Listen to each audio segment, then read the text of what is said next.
This must be a dream. I know it's a dream because a group of students are talking about yesterday's lesson as they enter the room. The bell won't ring for another 30 seconds, but they're already speculating about what I'm going to teach them today.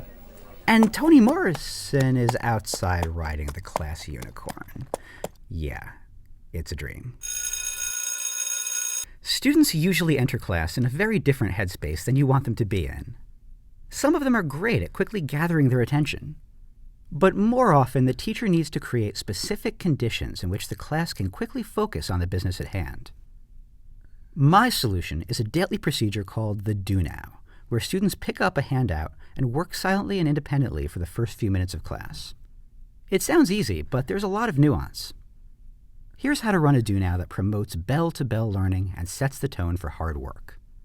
First, establish the expectation that students will pick up the Do Now on the way to their seat. You can stand near the door to greet kids and remind them to grab it. Narrate the actions of students who are seated and working before class begins, because once the bell rings, it's time to start working silently. Right now, kids are solidifying key points from yesterday that will be relevant to today's lesson. I also sometimes ask them to activate prior knowledge that will be useful for framing new material. When I return essays, I use the Do Now to have them reflect on their work. In any case, the work is self-explanatory and achievable. Most of your students should be able to complete most of the work in the time allotted. And I always include a challenge question at the end for students who might finish early. So what am I doing?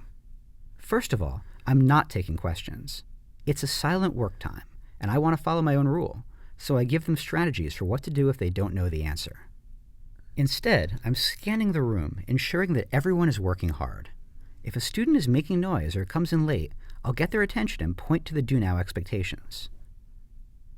Then I do another lap around the room, looking at their work, gathering data about their understanding, and searching for something very specific. It's what I call the great mistake. It's an error that is either common to a lot of students' work or is essential to the coming material.